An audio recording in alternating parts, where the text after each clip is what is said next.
ప్రార్థిస్తూ ఈ ఘనమైనటువంటి శ్రేష్టమైనటువంటి ధన్యత ఈ భాగ్యం నాకు అనుగ్రహించినటువంటి అధ్యక్ష మండలకు పీఠాధిపతి గారికి, వైస్ చైర్మన్ వారికి, డిసిసి చైర్మన్స్ అండ్ నాయకులు, క్లర్జీ, పరిశుద్ధ సంఘాలన్నిటి కూడా యేసుక్రీస్తు నామములో వారికి నా నిండు శుభములు, దైవాశీస్సులు తెలియపరుస్తూ జగదేగుంట పాస్టర్ పక్షముగా నిండు కృతజ్ఞతలు మరొక పర్యాయము తెలియపరుస్తూ ఈ ఆరాధనకు ఇచ్చేసినటువంటి పరిశుద్ధ సంఘం అంతటి కూడా, మరి నాయకులు, మరి సంఘ సభ్యులు, ప్రతి కుటుంబానికి యేసుక్రీస్తు పేరట నామమున మీకు ఉదయకాల శుభములు, దైవాశీస్సులు తెలియపరుస్తూ ప్రేమతో ఇంటి ఆరాధనకు ఆహ్వానాన్ని అందిస్తూ ఉన్నాను. క్రీస్తునందు ప్రేమైనటువంటి వారులారా, ఈ దినం చాలా ప్రాముఖ్యమైనటువంటి క్రైస్తవ లోకానికి ఒక రెండు కళ్ళు లాంటివి ఈ sacraments. Number 1 baptism, number 2 Eucharist. గత వారం బాప్టిజం గురించి మనము పస్కా సెలబ్రేషన్ చేసుకున్నాం. సో డ్యూ ఉంది, దాని గురించి నేను ముందుగా కొన్ని నిమిషాలు వాక్యము విన్నదే. ప్రతి సంవత్సరం ఈ యొక్క థీమ్ మనకు వస్తుంది, కానీ ప్రతిసారి కూడా ఇందులో ఒక క్రొత్తదనం, క్రొత్త రుచులు మనము రుచి చూడబోతున్నాం. క్రైస్తవ లోకానికి చాలా ప్రాముఖ్యమైనది. ఇవి అందరూ చేయవలసినదే, అందరికీ ఇది కావలసినవే. ఈ రెండు సంస్కారాలు మనకు ప్రత్యేకంగా ఉన్నాయి. గ్రీక్ భాషలో బాప్టిజో అనగా చుట్టి ముంచడం, మునగడం. బాప్టిజం గురించి రకరకాల అపోహలు ఉన్నాయి.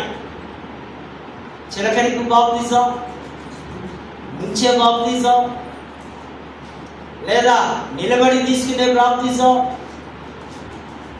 అనేక రకాల వాదనలు మనకు అనిపిస్తున్నాయి. ఏది ఏమైనా తండ్రి, కుమార, పరిశుద్ధాత్మ త్రియేక దేవుని నామమున మనము ఈ సాక్రిమెంట్స్ తీసుకోవలసిందే. బాప్టిజం గురించి ఆది సంఘంలో ఫస్ట్ సెంచరీలో ఇంటింటా కూడుకొని అపోస్తలులు, సంఘ నాయకులు, అప్పుడే రక్షింపబడ్డవారు, అప్పుడే యేసును అనుసరించేవారు, యేసు కొరకు బ్రతికేవారు ఆ సంఘ సభ్యుల ఇంటింటికి వెళ్ళి ప్రతిరోజు బాప్టిజం లేదా ఈ యొక్క ఆ హోలీ కమ్యూనియన్ కూడా వారు ఆచరించేవారు. బాప్టిజం తీసుకోవడానికి ముందు పాప క్షమాపణ, నూతన మార్పు, రక్షణ అనుభవం, ఇవన్నీ చాలా ప్రాముఖ్యమైనవి. ప్రతి ఒక్కరికి కూడా ఈ బాప్టిజము తప్పదు. బాప్టిజం లేకుండా మనం వివాహాలు కూడా చేయలేము. గ్రామాల్లో అదే రోజు వచ్చి బాప్టిజం ఇవ్వండి, పెళ్ళి రేపనగా ఈరోజే వస్తాడు, ఇద్దరు పెద్ద మనుషులు పట్టుకొస్తాడు. అర్థం కాదు, కానీ తప్పని పరిస్థితుల్లో మేమే ప్రభుని క్షమించంటూ ప్రార్థన చేసుకొని ఇచ్చిన సందర్భాలు కూడా ఉన్నాయి.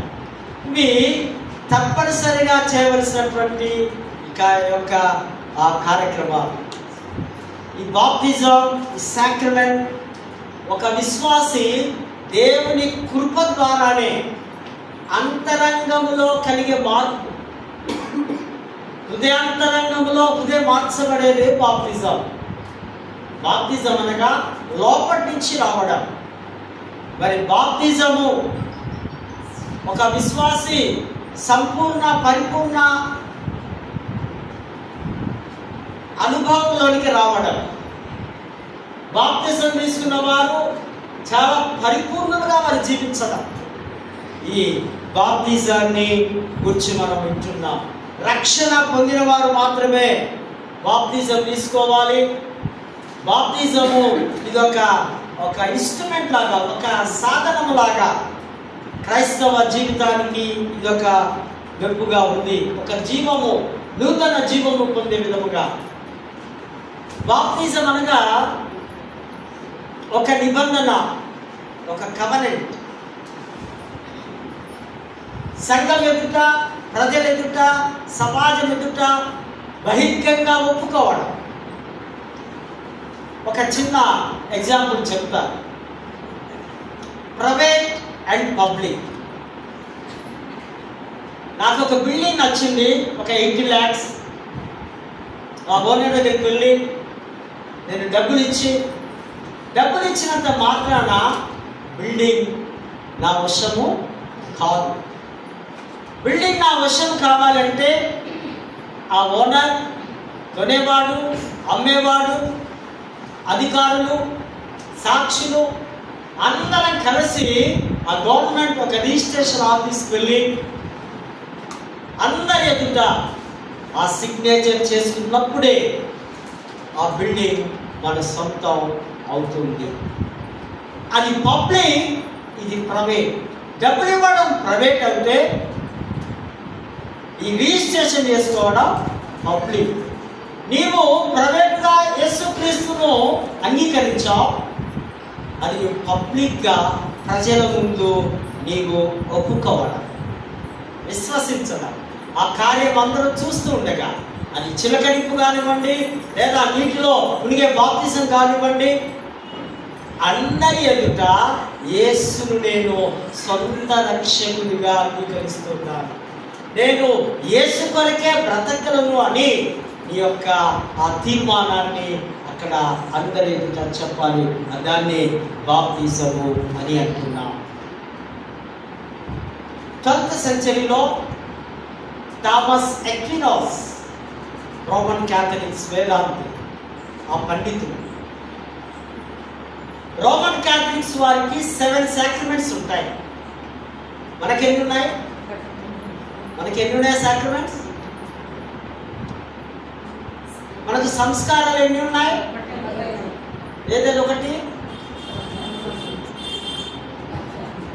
చెప్పు, గట్టిగా చెప్పు. ఒకటి బల్లారాలు. బాప్తిజం ఏమంటాం?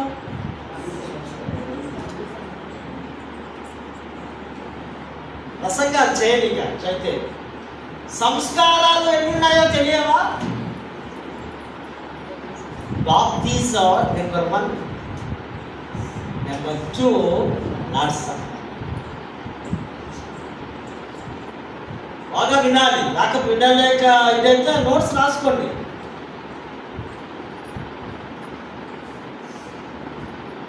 సెక్రటరీ గారు 40 ఏళ్ళు అంటున్నాడు. ఇది బుట్టి 40 ఏళ్ళు అంటే మీరు ఎట్లా ఉండాలా? ఆది కాంచి ప్రకటన వరకు చిటికేస్తే చెప్పేటట్టు ఉండాలి. ఓకే, నెక్స్ట్ టైం అట్లా చేయకండి. 7 సాక్రిమెంట్స్ ఉన్నాయి వాళ్ళు. నెంబర్ 1 పశ్చాత్తాపం. అంటున్నారా? పశ్చాత్తాపం. నెంబర్ 2 బాప్తిజం. వారి సాక్రిమెంట్ చెప్తున్నా, మనది మళ్ళీ చెప్తా. నెంబర్ 3 నిర్ధారణ. నెంబర్ 4 లార్డ్స్ సప్పర్, ప్రభు భోజనం. నెంబర్ 5 వివాహం. నెంబర్ 6 అభిషేకం. నెంబర్ 7 నూనెతో తల స్నానం, పెళ్లి స్నానం అంటారు కదా, అవునా? పెళ్ళి టైంలో మనం పెళ్లి స్నానం చేస్తాం అబ్బాయికి అబ్బాయికి.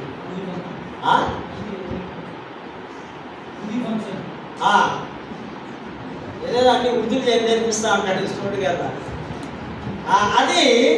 అది కూడా క్యాథలిక్స్ లో అది ఒక సాక్రిమెంట్, అది హోలీ. వివాహము ఆ ఒలివ నూనెతో ఆ క్యాథలిక్స్ విశ్వాసులు ఆ దిన స్నానం చేస్తారు. 12th సెంచరీలో జరుగుతున్నటువంటిది ఇది. మార్టిన్ లూథర్ గారు, హిస్టరీ అంతా నేనే చెప్తాను, మిమ్మల్ని అడిగినా చెప్పేటట్టు లేదు కనుక నో ప్రాబ్లం, వినండి. 15th సెంచరీలో రిఫర్మేషన్ తీసుకొని వచ్చాడు ఆయన. సంఘానికి ఒక సంస్కరణ చేయడం. క్యాథలిక్స్లో నుంచి ప్రపంచమంతా 15th సెంచరీ వరకు పోప్స్, బిషప్స్, ప్రీస్ట్ వారి ఆధీనంలో ఉంది. ఇప్పుడు మన ఇంట్లో మనకు 2-3 బైబిల్స్ ఉంటాయి కదా, అప్పట్లో ఓన్లీ ప్రీస్ట్కి మాత్రమే బైబిల్. వారు ఏది చెప్తే అది మీరు ఏ విధంగా ఆశీర్వదిస్తే ఆ దీవెను పొందుకోవాలి. పాప క్షమాపణ కొరకు వారు రకరకాలైనటువంటి ట్యాక్సెస్ కూడా వేసేవారు. అవన్నీ చూసి మార్టిన్ లూథర్ గారు వారు కూడా ప్రీస్ట్గా ఉన్నారు. అక్కడి నుంచి వారు బయటకు వచ్చి 7 సాక్రమెంట్స్ కాదు 3 చాలు. నెంబర్ 1 పశ్చాత్తాపం, number 2 baptism, number 3 Lord's supper. రాను రాను రాను రాను పశ్చాత్తాపం అనే ఆ యొక్క ఆ సంస్కారం మరుగైపోయి ప్రధానంగా ఎన్ని ఉన్నాయి ఎత్తికి చెప్పు, నువ్వే చెప్పాలా. బాప్టిజం అండ్ ప్రస్తుతం ప్రపంచమంతా ఇదే నడుస్తూ ఉంది. ఇవి తప్పనిసరి. కొన్ని సంఘాల్లో వారం చేస్తారు, కొన్ని సంఘాల్లో నెలకు 2 సార్లు, కొన్ని సంఘాల్లో నెలకోసారి, మరొక సంఘంలో సంవత్సరంలో ఒకసారి. యాంగ్లికన్ ట్రెడిషన్ ప్రతి వారం, ఎస్పీజీ ట్రెడిషన్ ఎవ్రీ వీక్, మన tradition morning hours every week. నేను అనుకుంటా ప్రతి వారము మంచిదే. కారణం తెలుసా? ఆ ప్రభు ఆ శరీర రక్తం తీసుకున్నప్పుడు నీలోనికి ఒక దేవుని యొక్క ఆ రక్తము, ఆ పరిశుద్ధ రక్తం ప్రవహిస్తుంది. నీ పాత రక్తము తీసివేసి నీ మలినమైన రక్తం పోయి, నీ మలినమైన శరీరం పోయి క్రీస్తు శరీరాన్ని, రక్తాన్ని మనం ధరించుకుంటాం. కనుక ఈ బాప్తిజము, ఈ సంస్కారాలను మనం చూస్తున్నాం. చరిత్రాత్మక దృక్పథంతో ఒక కోణం, మరొకటి వేదాంత దృక్పథంలో మరొక కోణం ఉన్నాయి. హిస్టారికల్ ప్రాస్పెక్టివ్ అండ్ థిలాజికల్ ప్రాస్పెక్టివ్స్లో మనము చూస్తూ ఉంటున్నాం. ఈ బాప్తిజానికి మరొక పేరు ఇనిషియేషన్, టు డీప్, ఉంచడం, మునగడం. హిస్టారికల్లో మనం చూస్తే లేవ్యాకాండంలో మనం గమనిస్తే దేవుడు ఇజ్రాయేలు ప్రజలకు ఎన్నో నియమ నిబంధనలు, పాత దేవుడు యెహోవా దేవుడు చాలా నిష్ఠ కలిగినటువంటి వాడు. తప్పు చేస్తే, పాపం చేస్తే వెంబడే శిక్షను పంపించేవాడు. ఇజ్రాయేలు ప్రజలకు చెప్తున్నాడు ఆయన, మీరు ఏ పరిస్థితిలో అయినా అపవిత్రత చెందితే, పొరపాటున నా సన్నిధికి వస్తున్నప్పుడు, దేవాలయానికి వస్తున్నప్పుడు మీ దేహం కానీ, మీ శరీరం కానీ, మీ హృదయం కానీ అపవిత్రతకు లోనైనప్పుడు మీరు నీటితో శుద్ధీకరించుకోవాలి. కనుకనే ఆ దేవాలయంలో బయట ఒక నీటి గుంట నుండి యూదుల యొక్క ఆచారం. వారి ఇళ్లలో కూడా వారి ఇంటి ముందు నీటి గుంటలు. మనకు తెలుసు కదా, మసీద్లో ఎవరైనా చూసినారా? మరి మసీద్ దగ్గర ఎన్నో ట్యాప్స్ ఉంటాయి. ఎందుకు? అన్నీ శుభ్రం చేసుకుంటారు. ఇట్లా అట్లా దగ్గర దగ్గర యూదులకు పోలిక కావాలంట. మనమే ఒకసారి కాళ్ళు కూడా కడుక్కోకుండా డర్టీ లెగ్స్తోనే లోపల కూడా వచ్చే కొందరిని మనము చూస్తాం. శుద్ధీకరణ ఇక్కడ అవసరం. నీవు ఈ యొక్క ఆ మతపరమైనటువంటి ఆ అపవిత్రతలో నుంచి నీవు బయటికి రావాలని ఆ యొక్క విషయాన్ని ప్రభు ఇక్కడ మనం తెలియపరుస్తున్నాం. రెండవదిగా థియలాజికల్ పర్స్పెక్టివ్స్లో మనం గమనిస్తే, బాప్తిజం తీసుకునే ముందు నీ హృదయ శుద్ధి, నీ హృదయము మార్చబడాలి, రోధించాలి, దుఃఖపడాలి, పశ్చాత్తపడాలి. ప్రభువా, ఇంతకాలం నేను టైం వేస్ట్ చేసుకున్నా, ఇదిగో నేను ఇప్పుడు బాప్తిజము తీసుకోవడానికి సిద్ధపడుతూ నీ బిడ్డగా మార్చడానికి నన్ను మరొకసారి శుద్ధిని చేయట్టు నీవుగా ప్రభు పాదస్థల దగ్గరికి రావాలి. అప్పుడే బాప్తిజానికి నీవు పరిశుద్ధపరచబడతావు. లిటర్జికల్ సంఘాలు, నాన్ లిటర్జికల్ సంఘాలు ఉన్నాయి మన ప్రపంచంలో లేదా మన దేశంలో. లిటర్జికల్ సంఘాలు అంటే Roman Catholics, Methodist, Anglicans, CSI, Lutherans, వీరందరూ కూడా ఇన్ఫాంట్ బాప్తిజం, చిన్నపిల్లల యొక్క బాప్తిజాన్ని ఇస్తారు. నాన్ లిటర్జికల్ చర్చెస్, బాప్టిస్ట్ వారు, ఇండిపెండెన్స్ వారు ఎట్టి పరిస్థితుల్లో వారు ఇవ్వరు. వారికి దేనికి ప్రిఫర్ చేస్తారు? మునిచే బాప్తిజం.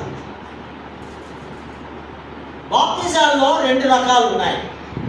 నెంబర్ 1, చిన్న పిల్లల యొక్క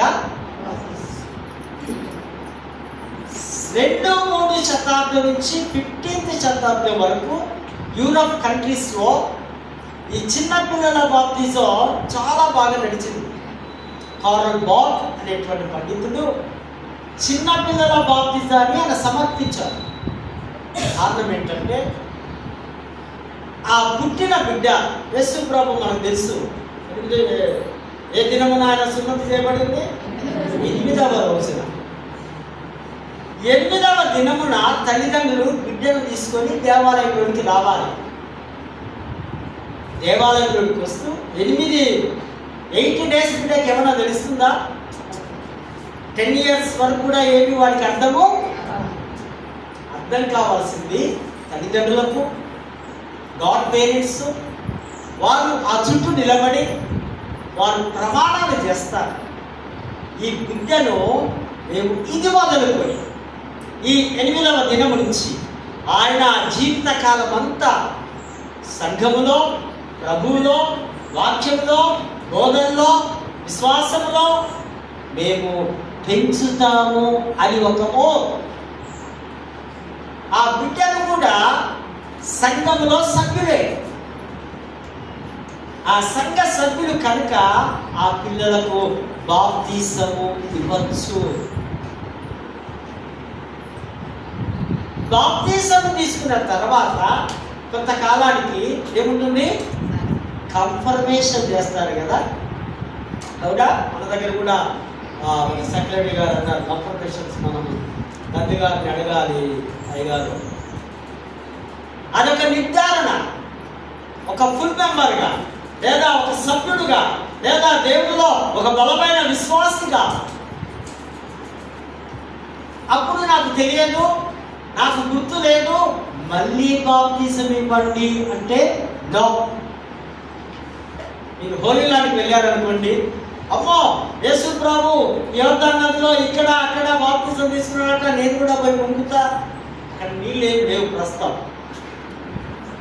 2-3 బాప్తిజాలు చెల్లవు. ఒక్కసారి నీ నొసటి మీద లేదా నీ తల మీద తండ్రి కుమార పరిశుద్ధాత్మ ఏకదేవుని నామమునాన్ని ప్రార్థన చేసి బాప్తిజం ఇస్తే ఇట్స్ ఇనఫ్, అయిపోయింది. ఒక నిర్ధారణలోనే ఆ విధంగా ప్రమాణాలు చేస్తారు తల్లిదండ్రులు.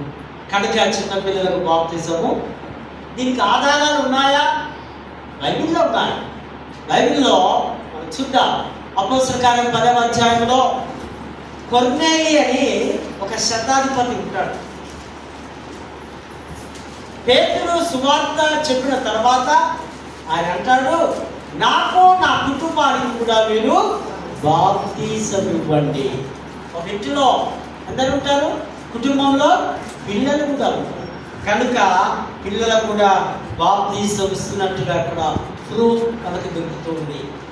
అదే అపోస్తలుల కార్యములు 16వ అధ్యాయంలో చెరసాల నాయకుడు పౌలు శీలల యొక్క అద్భుతమైన పాటలు, వారి ప్రార్థన, ఆ చెరసాలలో వారు ఉన్నప్పుడు ఆ అద్భుతంగా వారు విడిపించబడి చెరసాల నాయకుడు రక్షింపబడి, చూడండి అద్భుతం. అప్పుడు వెంటనే అయ్యా మాకు బాప్తీసం ఇవ్వండి, మాకు మా పిల్లలకు. అదొక ప్రూఫ్ ఇక్కడ మనం చూస్తున్నాం. తర్వాత లుదియా ఊదా రంగు అమ్ముకునే ఒక స్త్రీ కూడా వారి ఇంటికి పిలిపించి మాకు బాప్తీసాలు మా కుటుంబానికి ఇవ్వండి. తర్వాత 18వ అధ్యాయంలో అదే చాప్టర్లో అపోస్తలుల కార్యంలో యూస్తు అనేటువంటి అతను కూడా మాకు బాప్తీసము ఇవ్వండి అన్నట్టుగా ఇక్కడ మనం చూస్తూ ఉంటున్నాం. ఈ బాప్తీసము చిన్న పిల్లలకు. అదేవిధంగా అగస్టీన్ అనేటువంటి ఒక వేదాంతి పండితుడు ఉన్నాడు. ఆయన ఒక మాట చెప్తూ నార్త్ ఆఫ్రికాలో ఒకసారి చిలకరింపు బాప్తీసం గురించి చెప్తున్నాడు. నార్త్ ఆఫ్రికాలో ఆయన సువార్త ప్రకటించినప్పుడు కొద్దిమంది కుష్ఠరోగులు యేసు ప్రభుని విశ్వసించి వారు అడుగుతున్నారు, అయ్యా మాకు బాప్తీసం కావాలి, బాప్తీసం ఇవ్వాలి. ఏ బావిలో ఆ నదిలో ఎక్కడ ఇవ్వాలంటే ఆ నీరంతా మలినమైపోతుందని వారి మీద చిలకరింపు బాప్తీసం ఇచ్చినట్టుగా చరిత్ర తెలియపరుస్తుంది. విశ్వాసుల బాప్తీసం ముంచడం, యేసు ప్రభు బాప్తీసం ఆయన నీటిలోనికి దిగినట్టుగా బాప్తీసం యోహాను ద్వారా ఆయన ఆ బాప్తీసం తీసుకున్నట్టుగా మనము చూస్తూ ఉంటున్నాం. ఈ బాప్తీసం అనే సాక్రమెంట్ చాలా ప్రాముఖ్యమైనదిగా పాత నిబంధన ఆ పాఠంలో చూస్తే నోవాహు తన కుటుంబం 8 మంది వారందరూ కూడా ఆ నీటిలో ఆ ఓడలో వారు ఉండి అక్కడ వారు బాప్తీసాలు పొందినట్టుగా మనము చూస్తూ ఉంటున్నాం. కనుక ఈ బాప్తీసం మనకు తప్పనిసరిగా, బాప్తీసానికి ఎవరు కూడా వాయిదాలు వేయడానికి వీలు లేదు.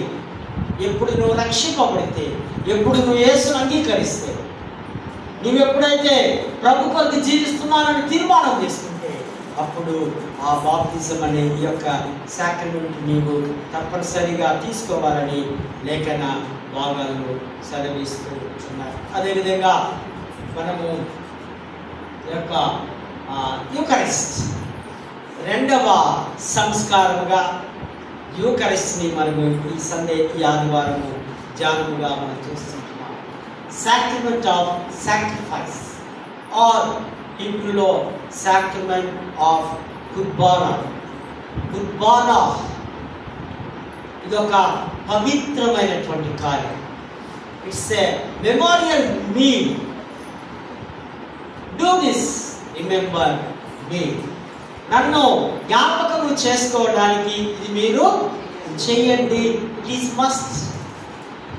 నేను వచ్చు పర్యంతరము వరకు అనగా 2 years ago యేసు ప్రభు కాలంలో నుంచి నేటికి ప్రపంచమంతా జరిగే ప్రక్రియ లేదా ఈ యొక్క ప్రాసెస్ లేదా ఈ సాక్రమెంట్స్ అన్ని దేశాల్లో అన్ని ప్రాంతాల్లో వారి వారి భాషను బట్టి సమయాలను బట్టి వారి యొక్క గురువుల ద్వారా ఇది తప్పనిసరిగా జరుగుతున్నటువంటి అతి గొప్ప ఆ యొక్క ఈ కార్యక్రమం మరి మీకు నేను జ్ఞాపకం చేస్తూ ఉంటున్నాను. ఇది చాలా నియమ నిబంధనతో చాలా నిష్ఠగా చేయవలసిన కార్యం.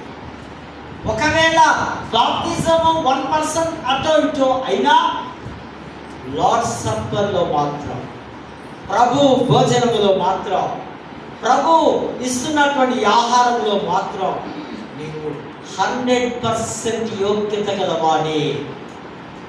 నేను ఈ అర్లీ మార్నింగ్ అవర్స్ నుంచి లేదా రాత్రి పడుకున్న దగ్గర నుంచి ఇప్పటిదాకా నా హృదయం అంతా పవిత్రంగా ఉంది, నా మనసంతా పరిశుద్ధంగా ఉంది, నేను సమాధానంతో ఉన్నాను, అటువంటి వారు మాత్రమే స్వీకరించే అతి గొప్ప ఈ యొక్క ఈవెంట్ అనేది మీకు నేను తెలియపరుస్తున్నాను. Lord's supper, presence of Christ, Yesu ప్రసన్నత, యేసు యొక్క వెలుగు, యేసు యొక్క మహిమ ఈ టేబుల్ మీదకి దిగి వస్తుంది.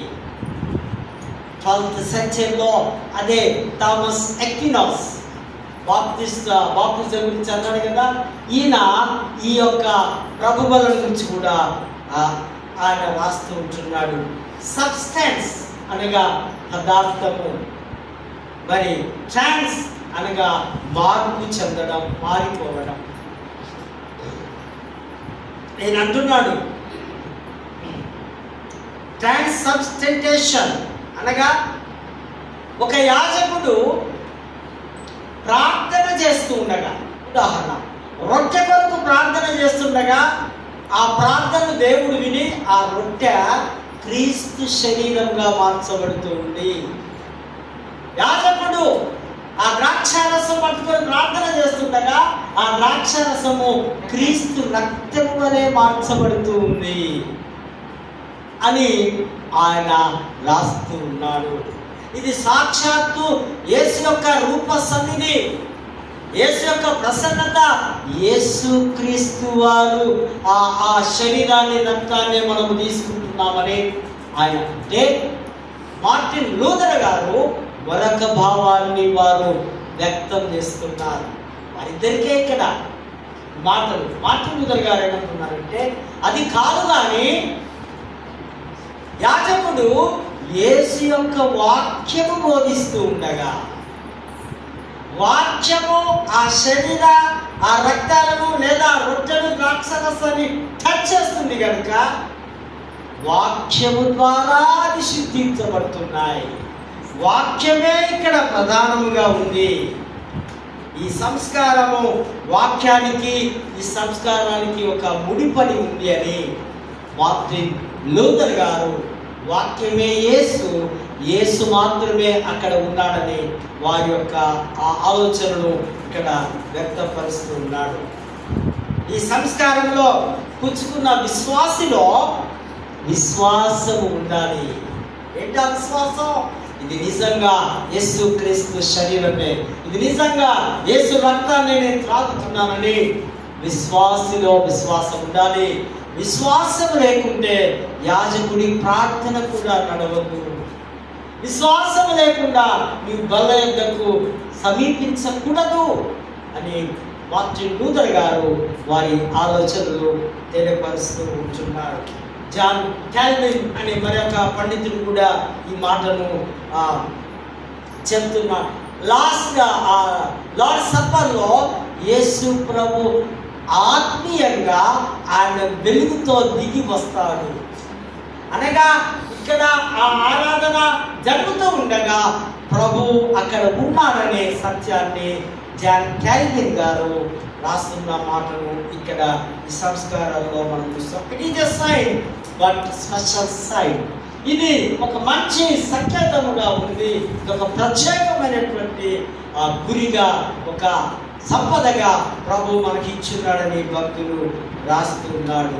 మరి యాజకుడు కూడా చెప్తున్నాడు, ఈ సంస్కారాన్ని అందించేవారు లేదా ఈ సంస్కారాన్ని కొనసాగించేవారు చాలా పరిశుద్ధంగా ఉండాలి.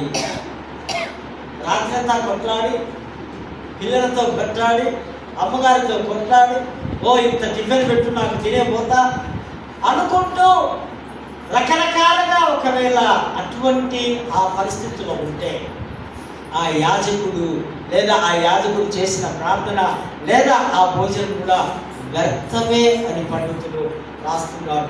టోటల్గా విశ్వాసుల కంటే 100% యాజకుడు చాలా జాగ్రత్తగా ఈ యొక్క ఆ సంస్కారాలను పాటించాలని ఇక్కడ పండితులు రాస్తూ ఉంటున్నారు. 3 విషయాలు ఇక్కడ మనం చూస్తాం.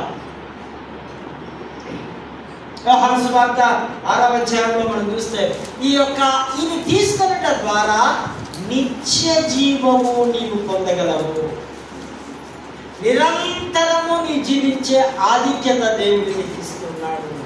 నిరంతరము యేసు శరీరము యేసు రక్తము ఎవరైతే తాగుతారో వారు నిత్య జీవము అనే మహిమ రాజ్యానికి అవి ఇది ఒక ఆజ్ఞగా యేసు ప్రేమను, యేసు త్యాగాన్ని, యేసు మనస్సును ఎవరైతే గ్రహించి వాటి ద్వారా వాటిని అనుకరిస్తారో వారు నిరంతరము జీవిస్తారని అక్కడ భక్తులు రాస్తున్న మాటలు ఇక్కడ మనం చూసుకుంటున్నాం. ఇది ఒక ఆజ్ఞ, ఇది తప్పనిసరిగా చేయవలసినది. మనకు తెలుసు ప్రభు చివరి రాత్రి భోజనంలో కూడా యేసు ప్రభు తన శిష్యులందరికీ ఒక మంచి ఫీస్ట్ విందులిస్తూ అందులో చక్కగా ఆ యొక్క ప్రభు భోజనాన్ని అందించినట్టుగా మనము చూస్తుంటున్నాం. రెండవదిగా కొరింథీయులకు రాసిన మొదటి పత్రిక 11:28లో ఆత్మ పరిశీలన చేసుకోవాలి, సెల్ఫ్ ఎగ్జామ్ కావాలి. నీవు బల్ల యొద్దకు అక్కడికి వెళ్ళి నడుస్తూ వస్తూ ఉండగానే నీ హృదయం ఏంటో నీకు తెలియాలి.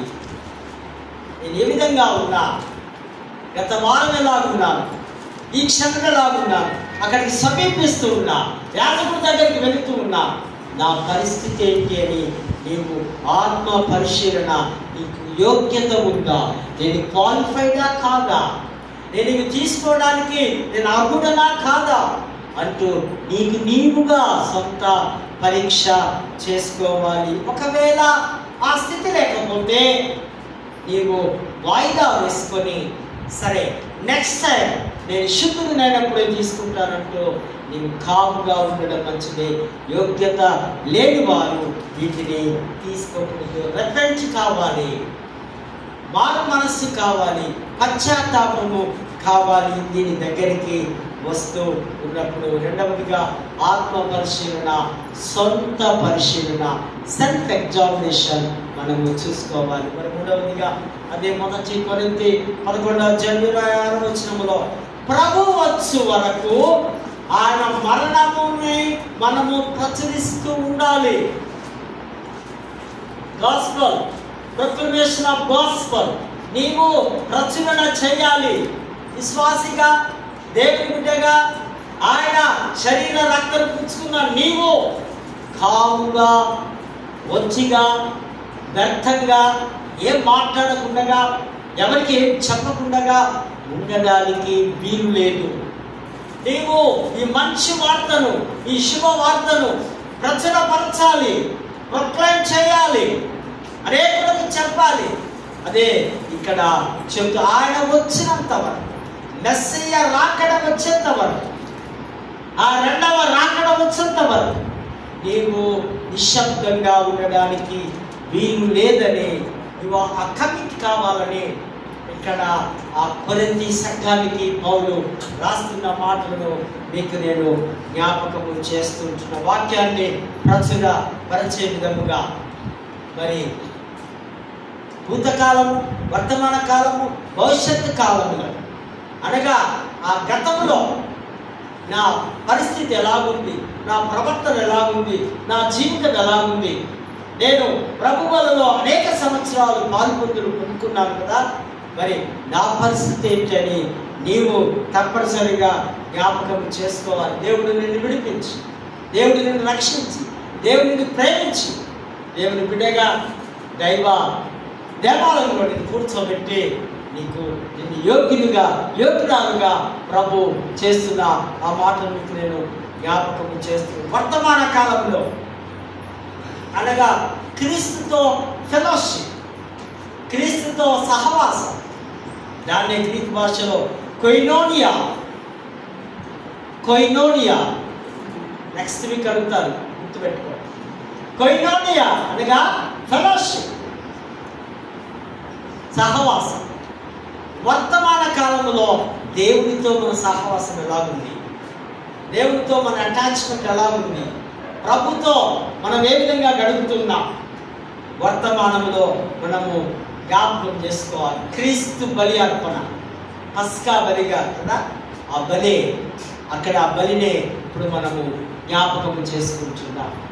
అదే యూకరిస్ట్ బలిగా, అదే ఒక త్యాగంతో కూడిన సమర్పణ బలిగా మనము జ్ఞాపకం చేసి భవిష్యత్తు దేవుడి రాజ్యానికి ప్రభుతో పాటు, దేవుడితో పాటు, ఆయన బోధనతో పాటు మెస్సయ్య రాకడ కొరకు భవిష్యత్తులో మనం ఎదురు చూస్తూ ఈ యొక్క సువార్తను ప్రకటించే యోధులముగా ఉండాలని పౌలు రాస్తున్నటువంటి మాటలను ఇక్కడ మనము చూస్తూ ఉంటున్నాం. పాత నిబంధన పాఠములు కూడా మనం గమనిస్తే అక్కడ గురు శిష్యులు మనం చూస్తాం. ఇక్కడ ఏలియా శిష్యుడు ఉన్నాడు. ఏలియా శిష్యుడు ఎవరు? ఎలీషా. ఎలీషా ఏలియా మంచి గురు శిష్యుడు. ఇక్కడ రొట్టెలు ఉంటున్నాయి. ఈ రొట్టెలు లార్డ్స్ సప్పర్కు సాదృశ్యంగా ఉన్నాయి. ఒక వ్యక్తి వచ్చి ఆకలి ఉన్న వారికి ఆహారం పంచుట. యేసు ప్రభు కూడా అదే చేస్తాడు కదా. 5 రొట్టెలు ఎంతమందికి? 5,000 కదా. నాకైతే నేను ఒక్కడే తినేస్తాను. 5 రొట్టెలు 2 చెరువులు. కానీ ప్రభు అంట ఎంతమందికి? 5,000 మందికి పంచాలి. Is it possible? Yes, Christians మనకి ఇది పాసిబులే. నమ్ముట ఈ వంత అయితే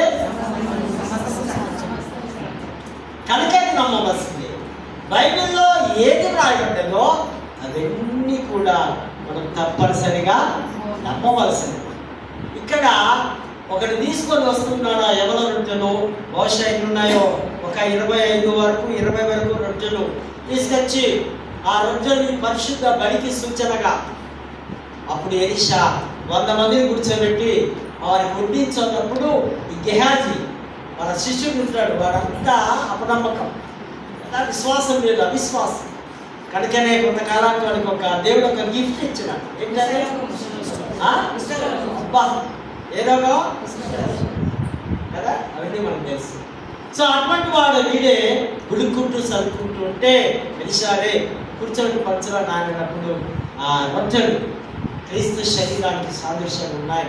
అది తినగా ఇంకా మిగిలిపోయినట్టుగా మనము ఆ లేఖన భాగాలు చూస్తాం. ఇదొక గొప్ప అద్భుతం. దేవుడు ఆ మెరకిల్స్ చేయడం, దేవుడు పేరట అద్భుతాలు చేయడం. ఇక్కడ పాత నిబంధనల నుంచే అద్భుతాలు చూస్తాం. అది కాస్త కొత్త నిబంధనలోనికి మరి ఎక్కువగా అద్భుతాలు ఉన్నట్టుగా మనము గమనిస్తూ ఉంటున్నాం. మరి ఆ పత్రికల ఆ పాఠంలో కూడా చూస్తే పౌలు ఆ సంఘంలో ఉన్నటువంటి వారికి తెలియపరుస్తూ ఉన్నారు. యోగ్యత కలిగిన వారికి మాత్రమే. అయోగ్యంగా మనం ఒకవేళ తీసుకుంటే ఏమొస్తాయట? రోగాలు వస్తాయి, కష్టాలు వస్తాయి, బాధలు వస్తాయి, చివరికి మరణము కూడా రావచ్చు.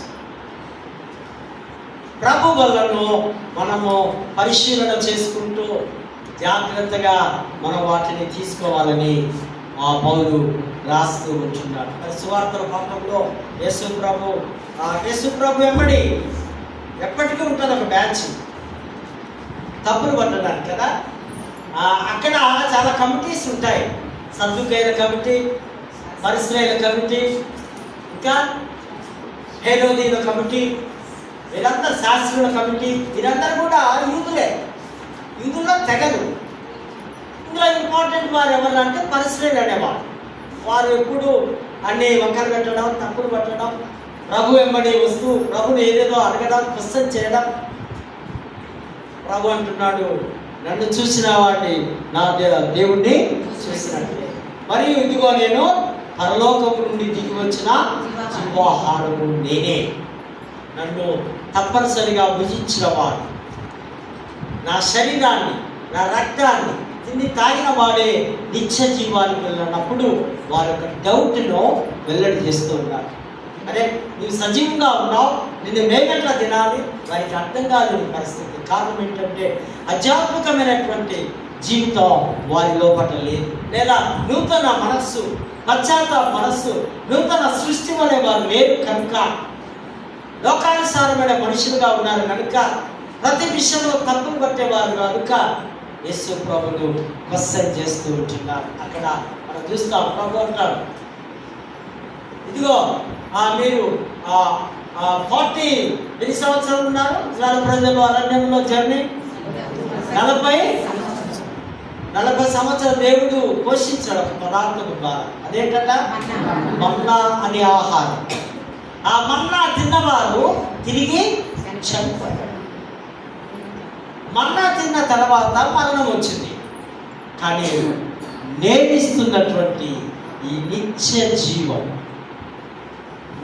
జీవము ఇది జీవించాలంటే యు మస్ట్ డూ దిస్.